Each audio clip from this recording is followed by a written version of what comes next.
internet sans limite nuyu nañ leen ñu ngi fii nag ci Tëngéej seet si candidat bi nga xam ne moo jiite liste booloo defar Tëngéej bu ñu waxee nag liste boobu rek seen xel day dem ci Mame Gor Diazaka Mame Gor Diazaka nag moom kenn du ko présenté Sénégal yëpp xam nañ ko wante nag li fi indi suñuy tànk mooy dañu xëy gis ab vidéo muy dénoncé hold-up électoral te it résultat yi nga xam ne fii ci Tëngéej Nord bi mu nekk posé fi candidature am ba tey élection yi génnagul balaa ñuy xuus nag ci yooyu point ak yeneen poñ yoo xam ne gis nañ ko ci réseaux sociaux yi war ko laaj moom mii nag muy candidat dañ koy bàyyi rek mu nuyoo ko internetu sans limite ñu door a dugg ci waxtaan Mame Gor ñu ngi leen nuyu. maa leen di fay di nuyu internetu sans limite yëpp di ziare Sénégal yëpp. Mame Gor nga xëy def vidéo ci réseaux sociaux yi di dénoncer hold-up électoral tey loolu fan nga sukkandiku ak fan nga teg bay def dénonciation boobu. waaw li ma wax dama ni waxuma dañu sàcc mun naa am ñu koy préparer wala mu am ci ñu mu nekk seen xel man li ma wax dafa clair Sénégal ba Sénégal daj yaakaar naa ni Rufisque kese moo ci nekk dëkk boo xam ni ba tey jii mënuñoo xam kan mooy maire bi dimanche la ñu wootee lundi ba tey la mardi ñetti fan mënuñuy wax kan mooy maire u Tëngéej man nag du ma nangu ñu imposer ma candidat bëgg ma imposer maire ba dugg ci langue gi jotee dama ñëw dugg ci langue Sénégal am na ñu bëri ñoo xam ni ba ma nee candidat la ci mairie Tëngéej am na ñoo xam ne gëmuñu ko woon ma dëggal suma wax ba joxe caution jotee ma dem def ko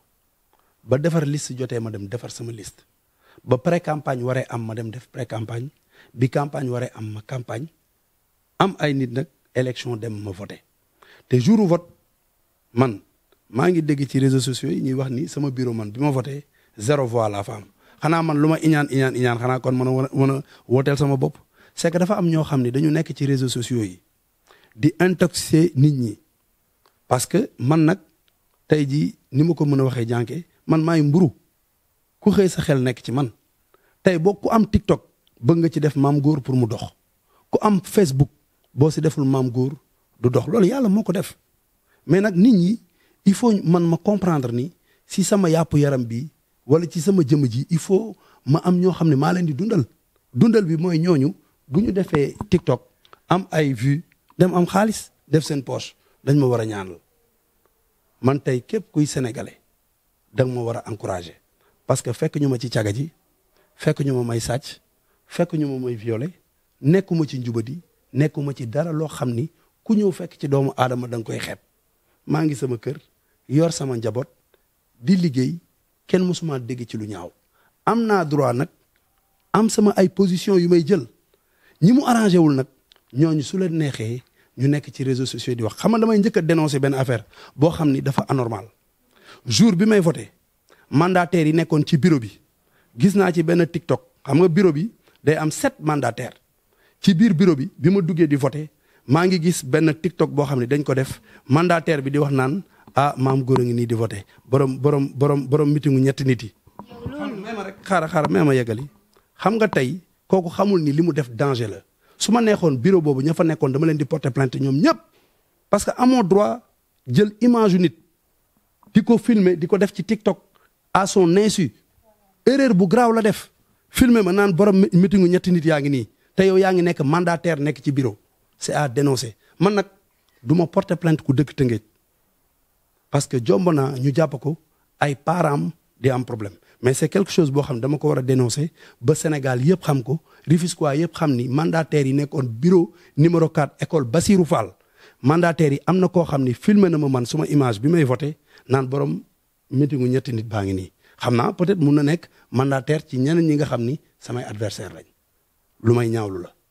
benn bi ci topp mooy encore une fois comme ni ma ko waxee li may dénoncer mooy Tëngéej voté nañ depuis 3 jours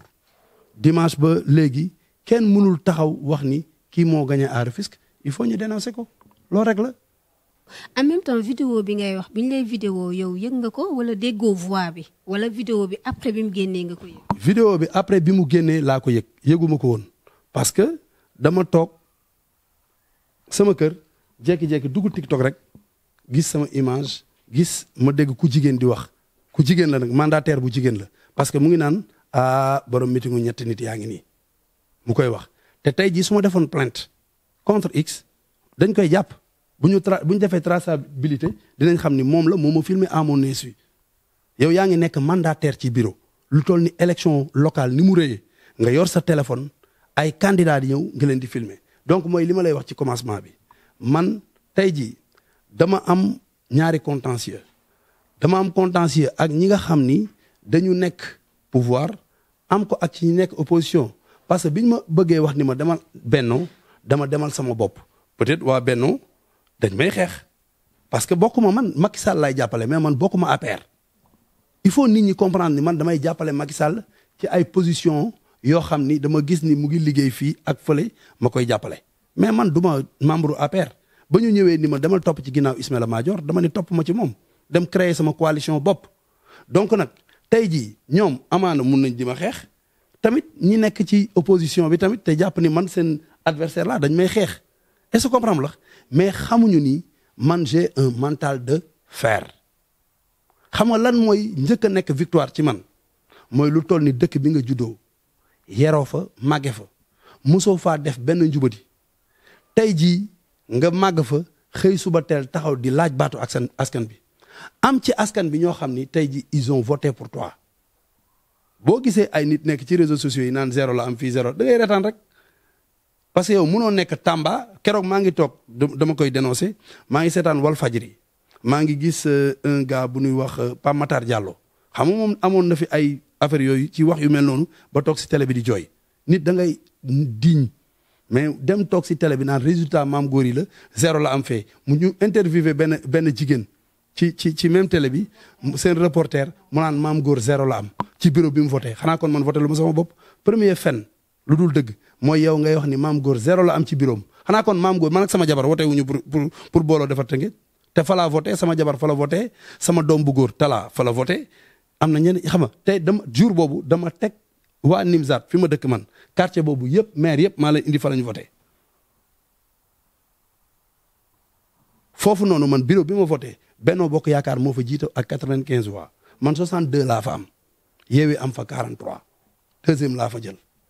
est-ce que comprendre la te reporter benn télé bu toll noonu nga taxaw ci Sénégal ñëpp di la seetaan ngay fen naan maam góor zéro la am ci centre la wax ci centre bi aussi dafa bëri ay bureau de vote. centre bi dafa bëri ay bureau de vote mais daf ni maam góor bureau bi mu voté xam nga fii dafa am ñaari coalition Tëngéej benn bi man bi ma jiite mooy booloo defar Tëngéej dafa am booloo defar Tëngéej ak ànd booloo defar Tëngéej ànd booloo defar Tëngéej bu amee zéro sax dañuy jël zéro boobu indil ko maam góor ñi bëgg am buzz il faut nga comprendre loolu mais man dofuma dina jàpp ma yow mi may interviewé à part interview bi nii xam nga ma man ko am fulla laa su ma xamoon ni ay zéro la am du ma wax. mais sa mandataire yi nekkoon foofu ñoom tamit lan moo nekkoon seen liggéey ci ñu ngi liggéey man samay bulletin maa ngi la koy wan samay mandataire liggéey nañu ñun pour gagner ñu ci nord bi c'est tout à fait un problème nord 57 quartiers la te ñun ki ñu nekkal nord sama candidat au nord muy madame Yoni Thiam Wade dégg nga ko kenn ëpp ko doole ci candidat yi est-ce que comprendre la kii gañ nord gañ la ville te ñun tey ji am na ci ay bureau yoo xam ni suñu logo ñetti loxo yi gars yi dañ ko xaw a nëbb xaw ma dañ ko peinture xaw ma lan lañ ci def pour bañ maire yi xàmmee ko maire yi mënul lire est-ce que comprendre am na foo xam ne dañoo dëpp suñu kees est-ce que comprendre la mais man yooyu yëpp intéressé wu ba xam nga lan mooy njëkk li ñu war a njëkk a dénoncer Sénégal xam nga mooy lan Sénégal ba Sénégal daj Tëngéej rek moo ci nekk dëkk boo xam ni voté nañ depuis 3 jours kenn mënul xam sax tendance yi xam nga au moins sax boo nee Médina wala feneen ñu ngi naan tendance bi lii la mais Tëngéej amu fi kenn xamagul kan mooy maire bi kenn ku nekk yaa ngi wax yaay maire seetaan naa benn télévision fii benn journaliste boo xam ni ñëpp ko xam mu taxaw mu ne candidat moo gagné est-ce que comprendre la am na waa Yewwi taxaw nañ ñoo gagné waa pouvoir bi taxaw nañ ñoo gagné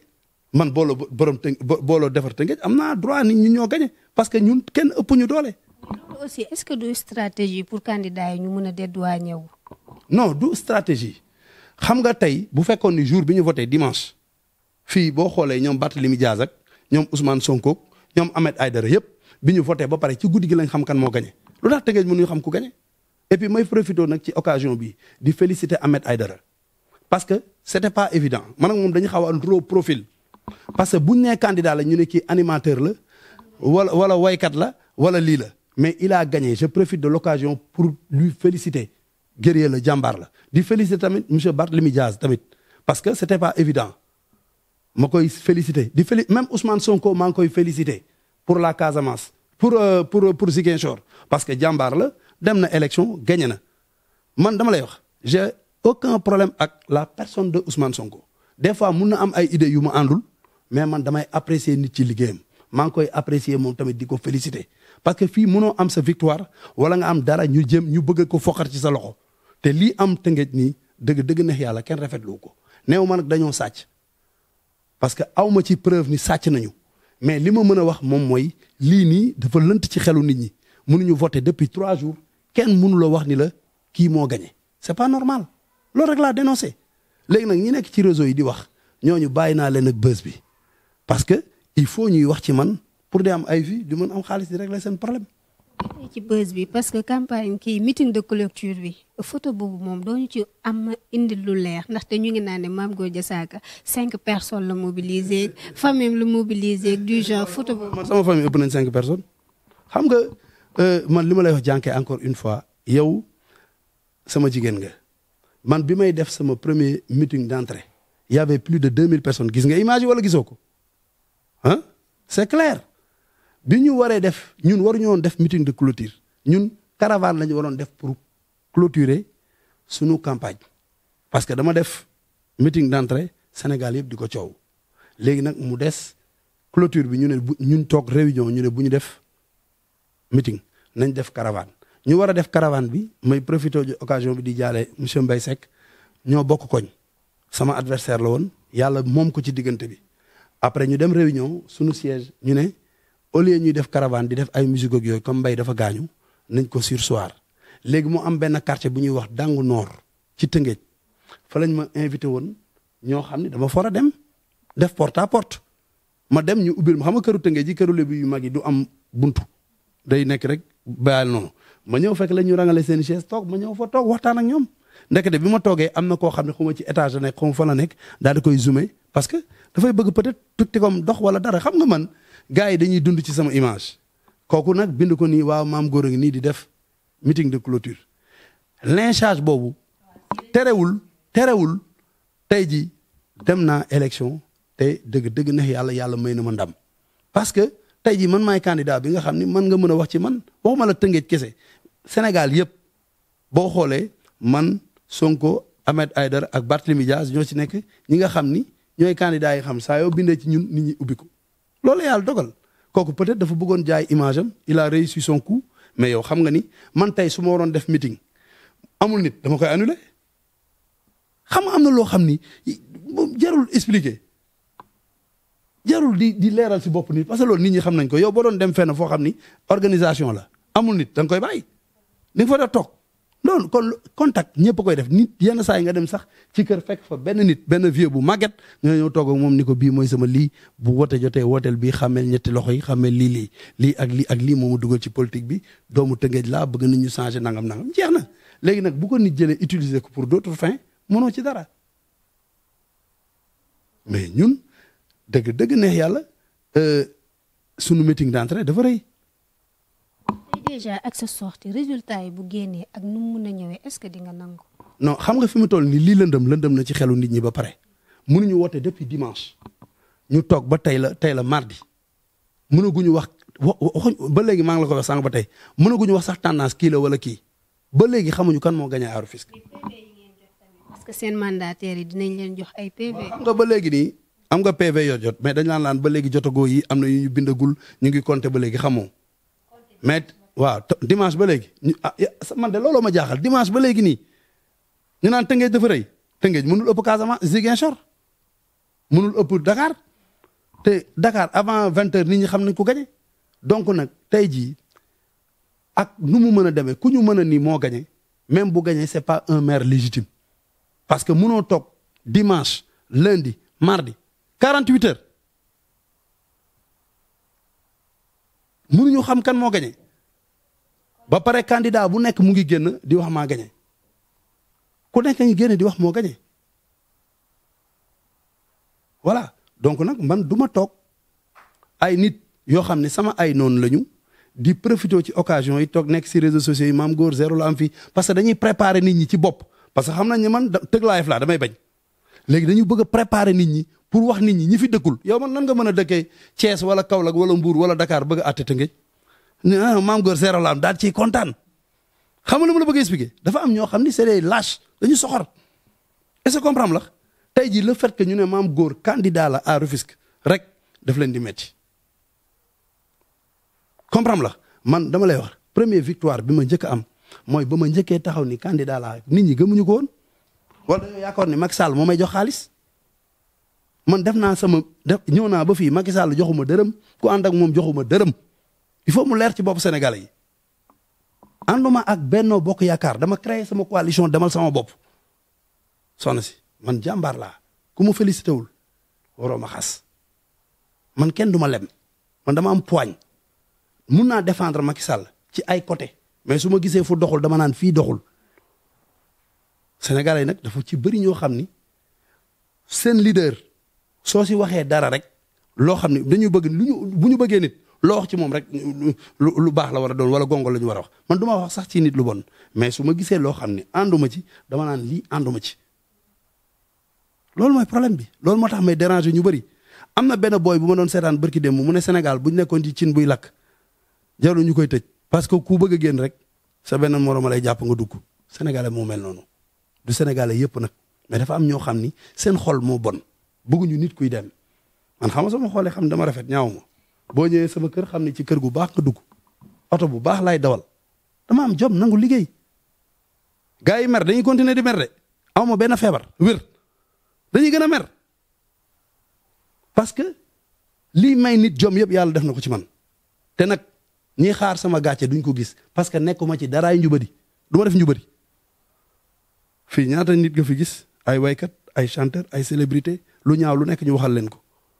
man mun nga ma xas mun nga ma wax leen doo ma waxal lu ñaaw sa nekkuma ci loolu su ma xëyee maa ngi suma business su ma wàccee maa ngi sama kër ci loolu laa nekk ñu mën nañu nag saboté fii mais du ñu mës a wax lu garaaw te fii nag waxal nañ fi nit lu ne lu ñaaw dëgg loolu dëgg voilà.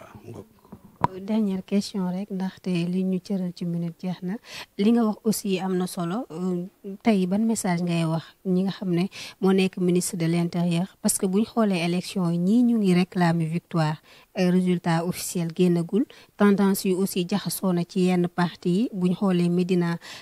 c'était pareil fii aussi yaa ngi réclamer victoire keneen mu ngi réclamer victoire mu doon situation boo xam ne Sénégal war nañ ko éviter wala sax ñu indi ci solution ak surprise bi nga xam ne it local yi indi nañ ko parce que gis nañ jeunes yu bëri première tendance yi wone na seen victoire lu ci mel ni Yoff. waaw non jeunes yooyu yëpp dama leen di féliciter parce que dañu nekk ay jeunes yoo xam ne dañu nekk seen dëkk gis nga man jànke man fii laa dëkk Tëngéej askan bi dama leen amal njariñ su fekkee ni am na lu ñu fiy def lu ma war a dénoncer damay ñëw taxaw dénoncer ko su fekkee foo xam ne sama poche dafa war a dem sama poche dafay dem bu fekkee foo xam ne sama doole dafa war a dem dafay dem damay profiter nag ci occasion bi di wax le ministre de l'intérieur lii nii c'est des choses à éviter nit ñi mënuñu voter depuis 3 jours ñu ba léegi ñu taxaw di xaar kenn désigné wul kan mooy vainqueur Tëngéej amagul sax tendance ku nekk ngi génn taxaw ni maa gagné c'est des choses à éviter parce que tey jii bu ñu désigné kenn ñëpp mën nañ taxaw ni d'accord uñ ci Tëngéej moom kuñ fi mën a élire dina lënt xelu nit ñi parce que mënuñu voter depuis dimanche ba léegi defe naa ni Tëngéej loolu Tëngéej rek la dal ci Sénégal yëpp dimanche ba léegi mënuñu xam kan mooy maire bi c'est pas normal amuñu sax tendance c'est pas bien loolu rek la.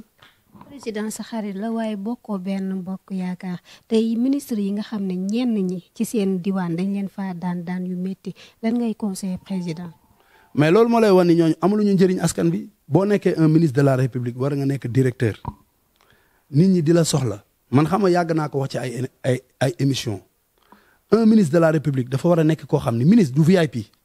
jaamu askan bi nga war a nekk ubbi sa kër ubbi say téléphone di wax ak sénégalais yi mais Macky Sall ay ministre am ñoo gën a nekk star koo ci woo doo ko jot ubbi lu nit ñi seen bopp waxtaanuñoo ak nit ñi dimbaliwuñoo ak nit ñi tabewuñu moo tax nit ñi dañ leen mere nit ñi mere wuñu Macky Sall Macky Sall il a bossé man dama koy wax de Macky Sall ku liggéey la te Macky Sall bis bu bàyyee Sénégal ba dem ci la ñuy xam ni Macky jàmbaar la xam nga Youssou Ndour waxoon na fi mu ne nit di nga ko bañ ci lépp mais boo wéetee ba toog curxu di nga xam ni kii jàmbaar la Macky Sall jàmbaar la mais yàlla daf ko booleeg ay nit yoo xam ni dëgg neex yàlla man mënu ma leen comprendre ay nit yoo xam ni dañuy mooy di root ci teen bi di naan ci teen bi te lu teen bi gën a suux ana xam loo am na ay dëkk yoo xam ne sax vote sanction moo fa am Tëngéej dafa bokk ci dëkk yi les premières communes du Sénégal ma juddoo fi nag darangu ci canal bi sangu ci géej gi sàcci mango màggee fii comprendre la fi laa tabax samay kër dëkk Tëngéej man Tëngéej laa yeewoo tous les jours sénégalais yu bëri xamuñu ko fii laa dëkk biir Tëngéej ñëpp a ma xam fii ñi fiy wut maire yi ñëpp ñi fiy wut nag maire bi yëpp du ma ni maa ci gën a nekk doomu Tëngéej waaye kenn gënu ma ci nekk doomu Tëngéej comprendre la sama droit laay laaj moo tax ma ñëw laaj baatu askan bi te defuma fi dara lu ñaaw mosuma fee sàcc mosuma fee wuruj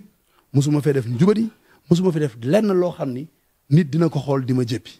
est-ce que comprendre la bëgg a expliquer donc nag ay nit yu nekk ca biti bu ñu toogee naa maam góor zéro la fii am fii di kontaan dañoo xamul bu ñu paree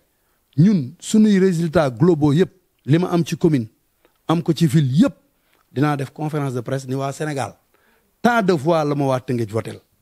te man xam naa ni tey ci noor rek li ma fi am ci noor rek romb naa 2500 voix yi dem wala 3000 wala 4000 est-ce que comprendre la xam nga man booy wax rek da nga naa maam góor neexuma waaye dooni góor jigéen la dooni sàcc la dooni dafa ëmbal fii doon dama ko fekk ci jabari jàmbur doon amul lu ma nekk ci loo xam ni njubadi la sama lépp dafa weex dama jub tabarkàlla